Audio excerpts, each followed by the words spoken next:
नमस्कार साथियों, परीक्षा वाटिका में पुनः आप सभी का स्वागत है। पिछले सेशन में हम लोग आरबीआई के कार्यों को आगे बढ़ाते हुए आरबीआई के द्वारा जो साख का नियंत्रण होता है वो किस प्रकार होता है, जिसमें कि गुणात्मक और मात्रात्मक बताया गया था आपको, उसको देख रहे थे। इस क्रम में हम लोगों ने अनुपातिक कोष प्रणाली जो है, अर्थात अनुपातिक कोष प्रणाली जो है, इसमें हम लोग सांवेदिक तरलता अनुपात, नगद कोष अनुपात, इस सब को देखा था। बैंक दर और एक्सटर्नल बेंच मार्क रेट, इसको भी हम लोगों ने देख लिया। ठीक है, उसके बाद हम लोग शुरू करने वाले थे खुले बाजार की क्रिया, ओपन मार्केट ऑपरेशन, जिसके में खुले बाजार की क्रिया को आप लोग को बता दिया गया था। अब हम लोग शुरू करने वाले थे मेन रूप से repo rate, reverse repo rate, और इसके आगे हम लोग देखेंगे ये सब। फिर हम लोग गुणात्मक पर आएंगे।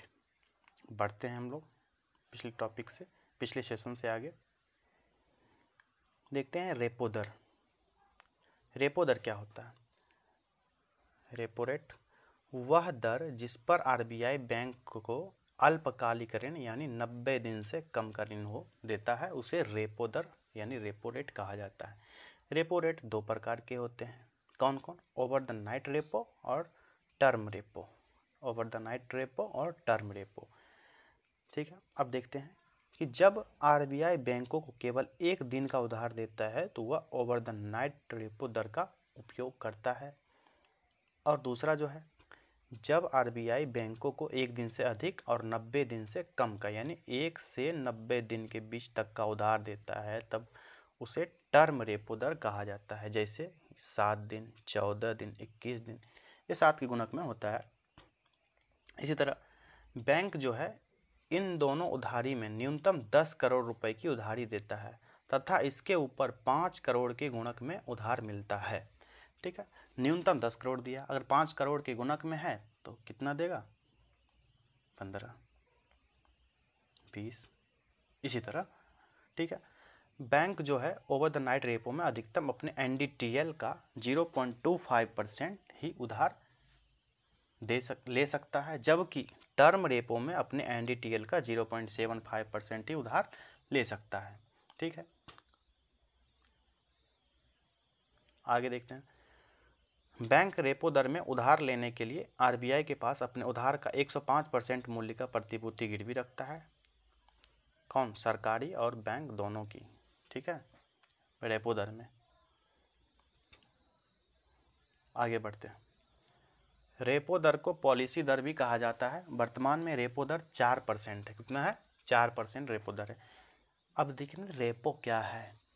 रेपो शब्द जो है रीपरचेज ऑप्शन यानी पुनर्क्रय विकल्प से बना है, जहां प्रतिभूति का क्रय आरबीआई इसलिए किया जाता है कि भविष्य में उसको पुनर्क्रय किया जा सके। पुनर्क्रय का मतलब विक्रय होता है। अब कैसे होता है इसको देखते हैं एक एग्जाम्पल के माध्यम से। रीपरचेज ऑप्शन, इसमें क्या है, आरबीआई बैंक को उधार देता है, 7 दिन बाद जो है 10 करोड़ 4% के रेट पर उधार देता है, प्रतिभूति लेता है बैंक से।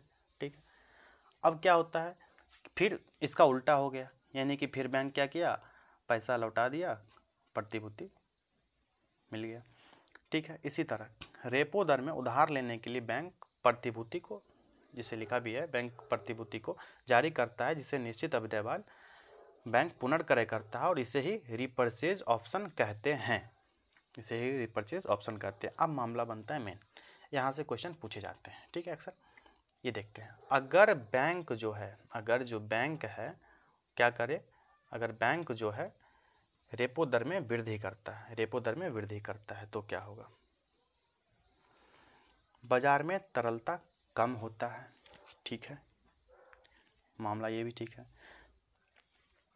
बैंक की साख सृजन क्षमता में कमी आएगी, दर में वृद्धि हो गया, लोग लोन लेंगे नहीं, वही मामला है, लोन महंगा हो जाएगा, लोन लेंगे नहीं, ये महंगी मौद्रिक नीति हो गया। ये अपस्फीति को नियंत्रित करने के लिए किया जाता है।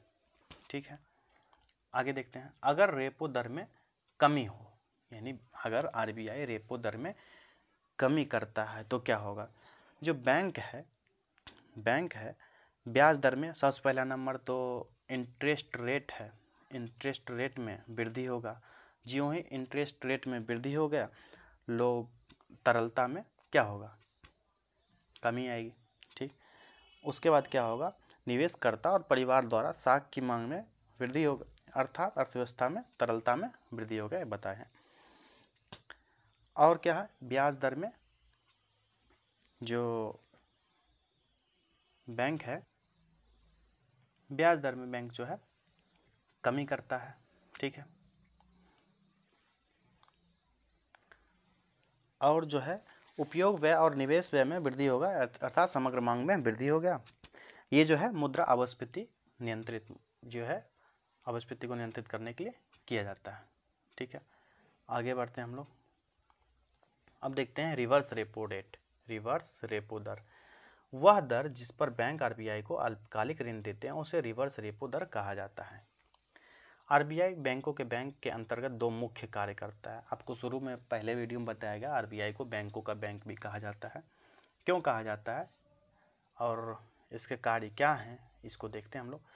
पहला कार्य है बैंकों को उधार देने का कार्य, जो बैंक दर या रेपो दर पर देता है, पहला कार्य। दूसरा कार्य बैंकों से जमा स्वीकार करना। इसके अंतर्गत जो है सभी बैंकों का अपना खाता आरबीआई में होता है, अपना खाता आरबीआई में, जहां बैंक अपने अतिरिक्त तरलता को जमा करते हैं, यानी जो बैंक के अनयूज्ड अमाउंट हैं उसको जमा करते हैं।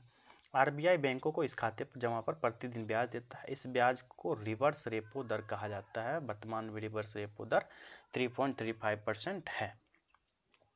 रेपो दर में क्या होता था और रिवर्स रेपो में क्या होता है, इसको हम लोग समझते हैं इस चार्ट के माध्यम से। पहला, आरबीआई और बैंक, आराम से समझने वाली बात है। ठीक है, अगर आरबीआई जो है बैंक को, आरबीआई जो है बैंक उधार देती है आरबीआई बैंक को। ठीक है, तो कैसे देगी, बताया गया था दो तरह से, रेपो दर और बैंक दर। रेपो दर पर कब देगी, जब 90 दिन से कम होगा, बैंक दर पर 90 दिन से अधिक होने पर। तो क्या करेगी, प्रतिभूति लेगी, उधार देगी। ठीक, और बैंक जब आरबीआई को प्रतिभूति ले करके पैसा जमा करती है तो इसे ही रिवर्स रेपो दर कहा जाता है। एक बार फिर से समझते हैं। आरबीआई जब बैंक को उधार देती है, कब, रेपो दर या बैंक दर पर, और प्रतिभूति लेती है एक कागज के रूप में, तब उसे रेपो दर कहा जाता है। ठीक है, और जब बैंक आरबीआई में मोटा मोटी ये है कि पैसा जमा करती है या फिर प्रतिभूति लेकर पैसा जमा करती है तो उसे रिवर्स रेपो दर कहा जाता है। समझ गए आप लोग। एक स्टार पॉइंट आप लोग, रिवर्स रेपो दर हमेशा रेपो दर से कम होगा। रेपो दर में क्या होता है, आरबीआई बैंक को देता है अमाउंट, और रिवर्स रेपो में आरबीआई में बैंक जमा करता है। क्यों कम करता है, क्यों वृद्धि होता है, इसको भी आगे देखते हैं। अगर आरबीआई रिवर्स रेपो दर में वृद्धि करता है तो बैंक जमा पर अधिक ब्याज को देखते हुए आरबीआई में अधिक जमा करने लगेंगे, जिससे बैंकों की साख सृजन क्षमता कम हो जाएगी। साख सृजन क्षमता कम होगी, लोगों की पहुंच बैंक तक होगी नहीं, आम लोगों, इस आम गांव में बैंक होगा नहीं, फिर मामला फिर वही बहुत सारे हैं घुसखोरी वगैरह वगैरह जो होते हैं वो होते रहेंगे। अब है, अगर आरबीआई रिवर्स रेपो दर में वृद्धि करता है तो क्या होगा। रिवर्स रेपो दर में अगर आरबीआई वृद्धि करता है तो सबसे पहला बात, तो वाणिज्यिक बैंक जो है आरबीआई को अल्पकालिक ऋण अधिक मात्रा में उपलब्ध कराएंगे। इससे वाणिज्यिक बैंक के पास पूंजी की मात्रा यानी कि तरलता में कमी आएगी, यानी तरलता जो है, तरलता में क्या होगी, कमी आएगी। ठीक है, पहला मामला।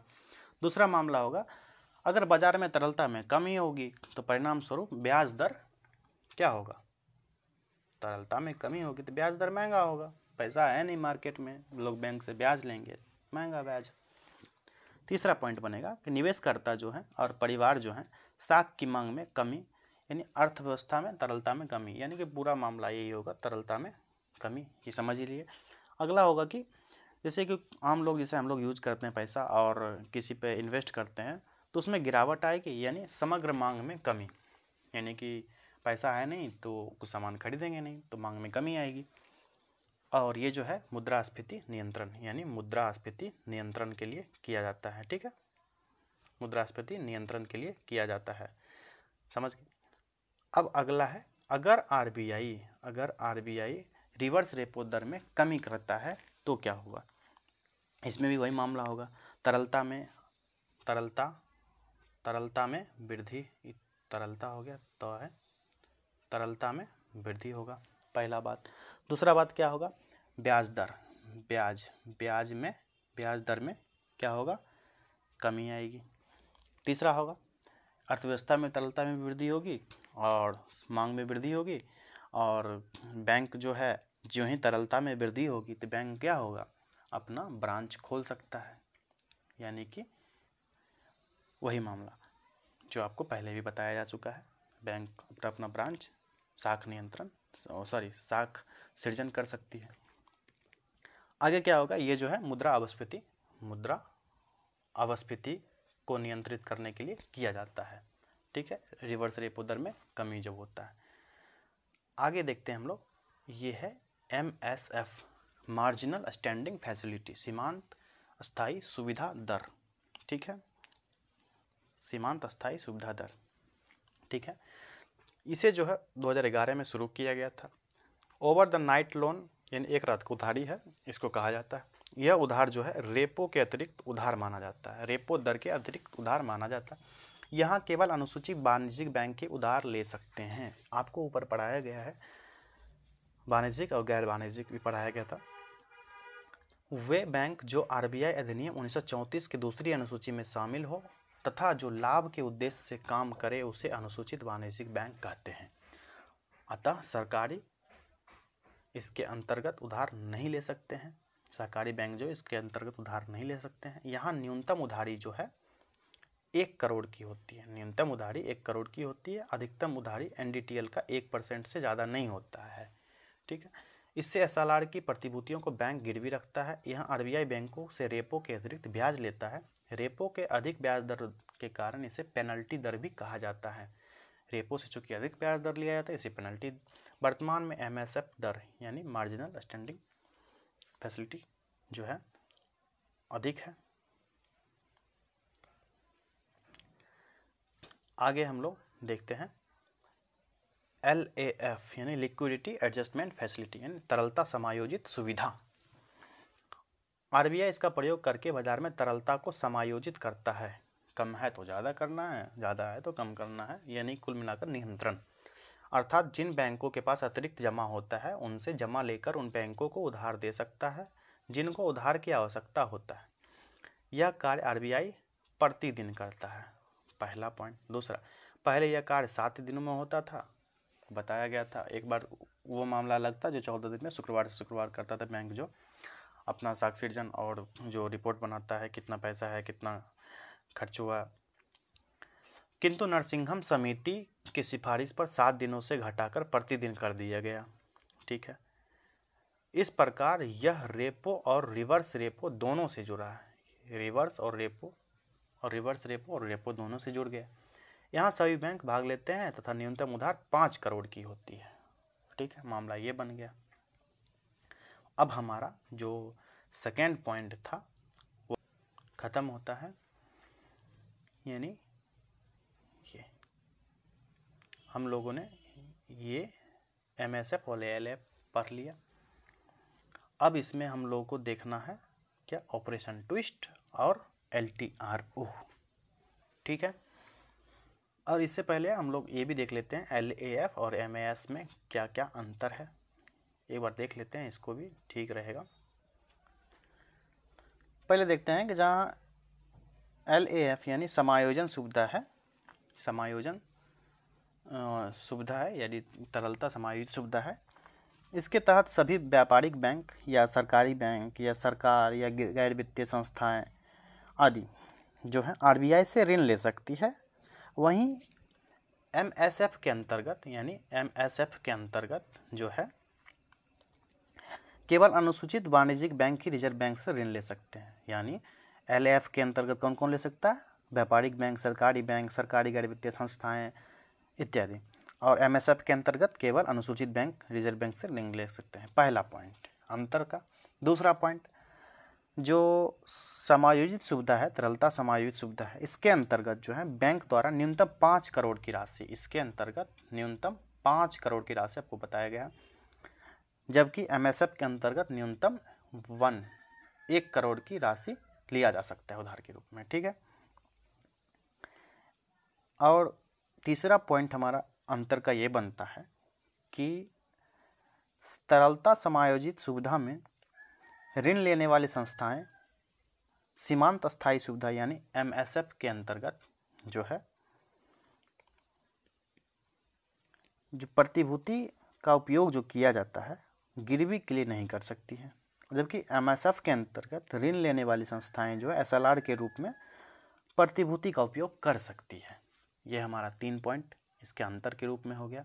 अब हम लोग आगे बढ़ते हैं। ये हमारा जो मात्रात्मक वाला पोर्शन है ये ख़त्म हो चुका है। इसमें 2 पॉइंट है, ऑपरेशन ट्विस्ट और एलटीआरओ को हम जान लेते हैं, फिर हम लोग गुणात्मक में आएंगे। उसके साथ ही हमारा आरबीआई का टॉपिक ख़त्म हो जाएगा। बढ़ते हैं आगे। ये हमारा है फॉरेक्स स्वैप बचा है फॉरेक्स स्वैप। वर्ष 2019 में अर्थव्यवस्था में जीडीपी वृद्धि दर में लगातार कमी देखी गई तथा भारतीय अर्थव्यवस्था सुस्ती के दौर से गुजर रहा था।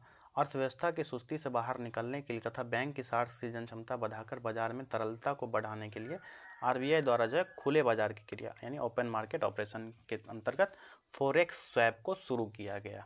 यहाँ स्वैप का अर्थ अदला बदली है, जहाँ बैंक आरबीआई को डॉलर देकर रुपया प्राप्त करेगा। ठीक है, अब फॉरेक्स स्वैप है क्या? इसके अंतर्गत जो है बैंकों से $5 बिलियन का स्वैप किया गया अभी तक। इसे 3 वर्ष के लिए मार्च 2019 से 2022 तक के लिए लागू किया गया था, अब खत्म हो गया। 3 वर्ष पश्चात बैंक पुनः आरबीआई को विक्रय किए गए डॉलर को खरीदेगा, यानी अब बैंक जो है आरबीआई को जो विक्रय किया था उस डॉलर को खरीदेगा। ठीक है, जो जिस दर पर वो खरीदेगा उस दर को 2019 में ही निर्धारित किया गया था। ये 3 साल के लिए कहा गया है कि 2019 से 22 तक हम डॉलर खरीदेंगे बैंक आपसे, आरबीआई ने कहा था। उसके बाद जब आपको हम डॉलर बेचेंगे तो उसका जो रेट है पहले ही निर्धारित किया गया। जिस रेट पर वो खरीदा जाएगा अब वो फॉरवर्ड रेट होगा, यानी उसे जो है फॉरवर्ड रेट कहा गया। फॉरेक्स स्वैप में बहुनीलामी प्रक्रिया अपनाई गई है तथा प्रीमियम कट ऑफ के आधार पर आरबीआई बैंकों को स्वैप के लिए प्राथमिकता देगा। यह है फॉरेक्स स्वैप से क्या क्या इफेक्ट आए हैं। फॉरेक्स स्वैप से इफेक्ट, बैंकों की साख सृजन क्षमता में वृद्धि हुई है, बाजार में तरलता में वृद्धि, जिससे मांग बढ़ेगा, तरलता बढ़ेगा तो मांग बढ़ेगा, जिससे उत्पादन और जीडीपी दोनों में वृद्धि होगा। आरबीआई के पास डॉलर में वृद्धि होगा, जिससे देश का फॉरेक्स बढ़ेगा, क्योंकि आरबीआई भी विदेश में जब आईएमएफ में पैसा जमा करेगा तो डॉलर के रूप में ही जमा होगा। अगला पॉइंट है एलटीआरओ। आपको जो बताए थे कि हमारा जो बचा है उसको हम खत्म करते हैं जल्दी जल्दी। एलटीआरओ लॉन्ग टर्म रेपो ऑपरेशन, दीर्घकालिक रेपो प्रक्रिया। इसे आरबीआई द्वारा 2020 में शुरू किया गया। इसके अंतर्गत आरबीआई बैंकों को दीर्घकालिक ऋण देगा जो लगभग 1 लाख करोड़ रुपए का होगा। 1 लाख करोड़ रुपए का होगा। इस पर ब्याज रेपो दर पर लिया जाएगा, ब्याज रेपो दर पर लिया जाएगा। गिरवी के रूप में 1 से 3 वर्ष की प्रतिभूति को रखा जाएगा। इसमें 3-4 पॉइंट क्या क्या वर्ष 2020 में शुरू हुआ। इसके अंतर्गत आरबीआई दीर्घकालिक ऋण देगा, 1 लाख करोड़ रुपए का होगा दीर्घकालिक ऋण मैक्सिमम। ठीक है, इस ब्याज पर रेपो दर पर लिया जाएगा इसे। ठीक है, गिरवी के रूप में 1 से 3 वर्ष की प्रतिभूति को रखा जाएगा। ये 4-5 पॉइंट है, आप लोग याद रखेंगे। एलटीआरओ को क्या क्या प्रभाव हो सकते हैं ये देखते हैं। अर्थव्यवस्था में तरलता में वृद्धि होगी। ठीक है, और तरलता में जो ही वृद्धि होगी तो आप लोग इतना जान ही चुके हैं कि बैंकों की साख सृजन क्षमता में भी वृद्धि होगी। बैंकों के दीर्घकालिक उधार पर ब्याज दर कम होगा। ठीक है, अब हम लोग ये सब छोटा छोटा पॉइंट है देखते जाते हैं। तरलता संजाल यानी लिक्विडिटी ट्रैप, ये ऐसी स्थिति होती है जब बैंकों को तरलता जब बैंक के पास अधिक हो किंतु तरलता बैंकों में ही फंस कर रह जाए, अर्थात जो है बैंक अपने साख सृजन में उसका उपयोग ना कर पाए। पैसा है लेकिन साख सृजन कर नहीं पा रहा है, यानी कि कुल मिलाकर ये लोन दे दिया, लोन फंस गया आम लोगों के पास, बैंक के पास तो वो लोन दिया तो क्या हुआ, संपत्ति हुआ, एसेट हुआ, आपको पता है। अगला देखते हैं हेलीकॉप्टर ड्रॉप मनी। बैंकों में तरलता संजाल की स्थिति होने पर बैंक की साख सृजन क्षमता बहुत कम हो जाती है। ऐसी स्थिति में बाजार में तरलता बढ़ाने के लिए आरबीआई सरकार के माध्यम से तरलता वृद्धि का प्रयास करता है। प्रयास कैसे करता? आरबीआई नए नोट छापकर सरकार को ऋण देता है, जिससे सरकार अपने विभिन्न कल्याणकारी योजनाएं, जैसे कि आपको बताए थे सब्सिडी, किसी किसी योजना के माध्यम से खाते में धन प्रदान करते हैं, जिससे बाजार में तरलता और मांग में वृद्धि होती है। यूँ ही सरकार किसी माध्यम से, आपको एग्जाम्पल भी दी थी पिछली वीडियो में, कि जैसे किसान जनधन योजना, किसान मानधन योजना या फिर किसान सम्मान निधि योजना के तहत बैंक किसानों को जो 6,000 का सालाना रुपए देती है किसानों को, तो किसान तो मार्केट में खर्च करेगा, जिससे तरलता जो है मार्केट में बढ़ेगा। और क्या होगा? उत्पादन जो है और जीडीपी बढ़ने के साथ आर्थिक समृद्धि भी बढ़ेगा। ये अवधारणा जो है मिल्टन फ्रीडमैन द्वारा, जो अमेरिकी अर्थशास्त्री हैं, उनके द्वारा दिया गया। इसके लिए उन्हें नोबेल पुरस्कार भी मिला, कि मिल्टन फ्रीडमैन को नोबेल पुरस्कार भी दिया गया। एक छोटा सा पॉइंट और भी है, क्वांटिटेटिव ईजिंग। क्वांटिटेटिव ईजिंग क्या है? जब अमेरिका केंद्रीय बैंक यहाँ देख लेंगे, फेडरल बैंक सस्ती मौद्रिक नीति का उपयोग करता है, अर्थात ब्याज दर में कमी करता है, तो उसे क्वांटिटेटिव ईजिंग कहते हैं। ठीक है, अगला है, आरबीआई अपने मौद्रिक नीति में 2 प्रकार के स्टांस का प्रयोग करता है। ठीक है, पहला है कैलिब्रेटेड स्टैंस, ठीक है। दूसरा है एकोमोडेटिव स्टैंस। जब आरबीआई महंगे मौद्रिक नीति का प्रयोग करे, यानी कि ब्याज दर में वृद्धि करे, ठीक है, मोटा मोटी बात यह है, उसे कैलिब्रेटेड स्टैंस कहा जाता है। अगला है, जब आरबीआई सस्ती मौद्रिक नीति अर्थात ब्याज दर में कमी करे तो उसे न्यूनतम दर पर स्थिर कर दे, तो उसे एकोमोडेटिव स्टैंस कहा जाता है। ये समझ गए आप लोग। अब हम लोग जो मात्रात्मक वाला पोर्शन था उसको हम लोग ख़त्म कर चुके हैं। अब हम लोग आते हैं आरबीआई का गुणात्मक साख नियंत्रण कैसे कैसे होता है, देखते हैं। इसके अंतर्गत आरबीआई बैंकों के साख सृजन और तरलता को नियंत्रित करने के लिए विभिन्न दिशा निर्देश, बैंकिंग नियमावली और नैतिक दबाव का प्रयोग करता है। इसे निम्नलिखित प्रक्रिया शामिल होती है। कौन कौन सी प्रक्रिया शामिल होती है, इसको मुख्य बिंदु के रूप में देखते जाएंगे जल्दी जल्दी।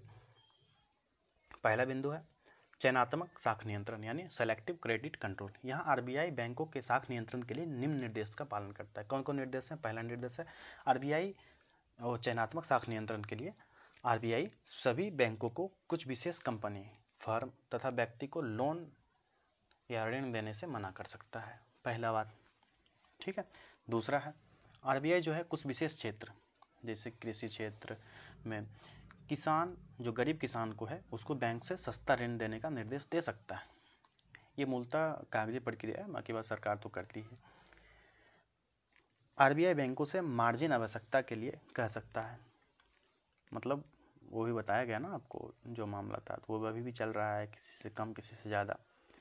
इस प्रकार आरबीआई जो है बैंकों को उधार के मांग से कम लोन देने का दिशा निर्देश देता है, एक निश्चित मार्जिन रखकर उस जिसे आरबीआई तय करेगा। ठीक है। दूसरा पॉइंट हमारा बनता है साख की राशनिंग ऑफ क्रेडिट। जब आरबीआई बैंकों के निष्पादन के आधार पर ऋण का आवंटन करे, ठीक, बैंक कैसा परफॉर्म कर रहा है उसके आधार पर आवंटन करता है, अर्थात कम एनपीए वाले बैंक को अधिक ऋण और अधिक एनपीए वाले बैंक को कम ऋण देता है, जिसे साख की राशनिंग कहा जाता है। अब एनपीए क्या है इसको जान लेते हैं। सबसे पहले एनपीए क्या है? गैर निष्पादन संपत्ति, नॉन परफॉर्मिंग एसेट। बैंकों का खराब लोन भी कहा जाता है, अर्थात बैंक द्वारा दिया गया वह ऋण जिसके ब्याज और मूलधन का भुगतान लगातार 90 दिनों तक ना हो, ऐसे ऋण को एनपीए कहा जाता है। अभी हाल फिलहाल में पीएनबी एनपीए में आ गया था, आप लोग न्यूज़ में देखे ही होंगे। नैतिक दबाव जो है यानी मोरल सुएसन, इसके अंतर्गत आरबीआई समय समय पर बैंक अधिकारियों का सम्मेलन आयोजन करता है, जहां आरबीआई बैंक को बैंकिंग दिशा निर्देश तथा बैंकिंग नियमावली से अवगत कराता है, आपको पढ़ाया गया ऊपर भी, और बैंकों को उसके नियमों का पालन करने के लिए दिशा निर्देश देता है। ठीक है। आगे है प्रत्यक्ष कार्यवाही डायरेक्ट एक्शन। जब बैंक बैंकिंग नियमावली दिशा निर्देश का उल्लंघन करता है तब आरबीआई बैंक पर प्रत्यक्ष कार्रवाई करता है। इसके अंतर्गत आरबीआई या तो बैंक पर जुर्माना लगाता है या बैंक के लाइसेंस को ही रद्द कर देता है। क्या क्या कर सकता है? या तो जुर्माना लगाएगा या तो लाइसेंस ही रद्द। अब देखते हैं ऑपरेशन ट्विस्ट क्या है। बॉन्ड एक प्रकार का ऋण पत्र, बॉन्ड के बारे में आपको बताया था कि आपको बताया जाएगा। एक प्रकार का ऋण पत्र होता है जिसे प्रतिभूति भी कहते हैं हम लोग, जिसके माध्यम से सरकार और कंपनी बाजार से धन जुटाने के लिए उधार लेते हैं और उधार दीर्घकालिक होता है, 1 वर्ष से अधिक होता है। बॉन्ड डिवेंचर की 3 मुख्य विशेषता होती है। कौन कौन सी होती है? इसकी निश्चित परिपक्वता अवधि होती है, इसके निश्चित ब्याज होते हैं और बॉन्ड के ब्याज को कूपन कहा जाता है। बॉन्ड का जो ब्याज हो कूपन कहा जाता है और बॉन्ड का कूपन जो है या ब्याज जो है अपरिवर्तित होता है।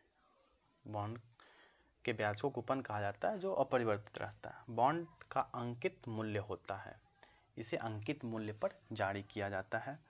ठीक है, अब हम लोग नेक्स्ट, जैसे कि आपको बताएं कि जो बॉन्ड है अंकित मूल्य पर जारी किया जाता है, जैसे एक एग्जांपल के थ्रू हम लोग समझते हैं। ठीक है, मान लीजिए एक बॉन्ड है, ठीक है, गवर्नमेंट ऑफ इंडिया का बॉन्ड है, ठीक है, इस पर 100 रुपये का अंकित मूल्य है, तो 8% ब्याज और 5 साल के लिए परिपक्वता अवधि अगर है, ठीक है, तो ये अंकित मूल्य हो गया इसका 100 रुपये। ठीक है, ब्याज 8%, तो इसमें माइनस कर दीजिए, उतना रुपये आपको मिलेगा। 5 ईयर की परिपक्वता अवधि होगी, यानी 1 वर्ष से अधिक के लिए ये ऋण दिया जाता है। आगे देखते हैं वित्तीय बाजार, फाइनेंशियल मार्केट। फाइनेंशियल मार्केट जो है 2 प्रकार के होते हैं, पहला प्राथमिक बाजार, दूसरा द्वितीयक बाजार। जब कंपनी या सरकार द्वारा बाजार से धन जुटाने के लिए पहली बार शेयर और बॉन्ड को जारी किया जाता है, वो तो प्राथमिक बाजार का भाग होता है। ठीक है, और जब प्राथमिक बाजार में बिक्री किए गए शेयर और बॉन्ड को निवेशकों द्वारा दोबारा उसकी खरीद बिक्री किया जाता है, तो वो द्वितीय बाजार का हिस्सा होता है।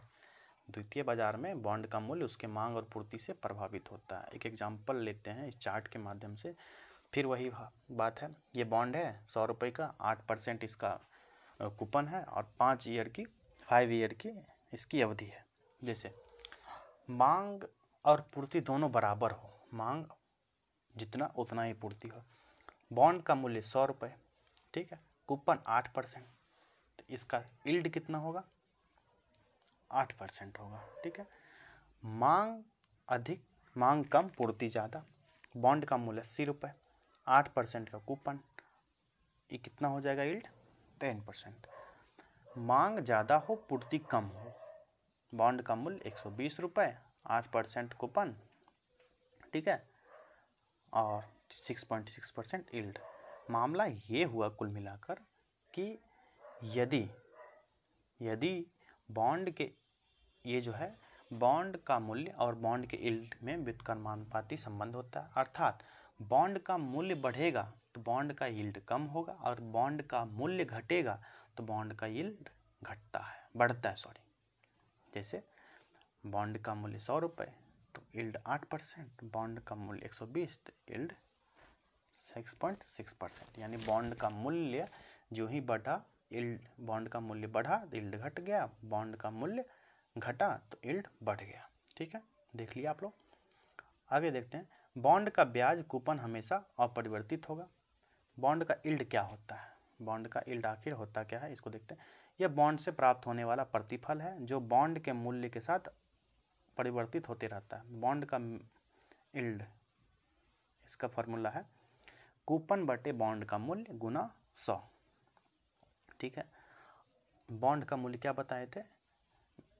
बॉन्ड के यील्ड के व्युत्क्रमानुपाती होता है। ठीक है, बॉन्ड का यील्ड और बॉन्ड और बैंकों के उधार ब्याज दर के बीच समानुपातिक संबंध होता है। ठीक है, और हम लोग देख लेते हैं ऑपरेशन ट्विस्ट।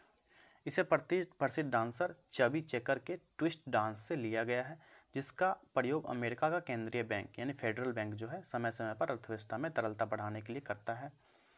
आरबीआई द्वारा दिसंबर 2019 में पहली बार इसका प्रयोग किया गया। कब? दिसंबर 2019 में ऑपरेशन ट्विस्ट का प्रयोग किया गया, जिसमें एक और आरबीआई ने 10,000 करोड़ रुपए के दीर्घकालिक बॉन्ड को खरीदा तथा 10,000 करोड़ के अल्पकालिक बॉन्ड का विक्रय किया। कैसे? आरबीआई जो है 10,000 करोड़ का बॉन्ड खरीदा दीर्घकालिक के लिए। ठीक है, दीर्घकालिक बॉन्ड में के मांग में क्या हुआ? वृद्धि हुआ। बॉन्ड के मांग में जो ही वृद्धि हो गया, लोगों तक जो है कि इसकी एक चाहत बढ़ गई, तो मूल्य में तो वृद्धि होगा। या एक तरह से नीलामी पद्धति समझ लीजिए कि ज़्यादा लोग हैं, बॉन्ड एक है, ऑटोमेटिक बढ़ेगा। बॉन्ड के यील्ड में क्या होगा? जो ही आपको बताया गया, तो बॉन्ड के मांग में वृद्धि होगा तो यील्ड में कमी आएगी। बैंक का दीर्घकालिक उधार के ब्याज दर में कमी आएगा। उधार दर दीर्घकालिक होता है तो उधार के ब्याज दर में कमी आ जाएगी। बैंक का दीर्घकालिक लोन, जैसे कि होम लोन, कार लोन इतना जितने भी एजुकेशन लोन वगैरह वगैरह हैं, क्या होगा, सस्ता होगा। सॉरी, एजुकेशन लोन सरकार क्यों नहीं देना चाहती, ये भी आप लोग जान लीजिए। एजुकेशन लोन सरकार इसलिए नहीं देना चाहती है क्योंकि इस पर 4 साल 5 साल के बाद लोग लौटाते हैं। और होम लोन और कार लोन क्या, आज लिया कल से इसका EMI चालू है, बैंक को इंटरेस्ट मिलता जा रहा। बैंकों के साख सृजन में वृद्धि होगा। जो ही लोन सस्ता होगा, बैंक लोग लोन लेंगे, मार्केट में पैसा आएगा, बैंक में जमा होगा, तो बैंक का साख सृजन होगा, लोन लेंगे, ब्याज दर देंगे, ठीक है, और बाज़ार में तरलता में वृद्धि होगी, ठीक है। तो इसी के साथ हमारा क्या है, RBI टॉपिक जो है समाप्त होता है। नेक्स्ट वीडियो में हम लोग विनिमय दर को देखेंगे, ठीक है। आज के वीडियो में इतना ही।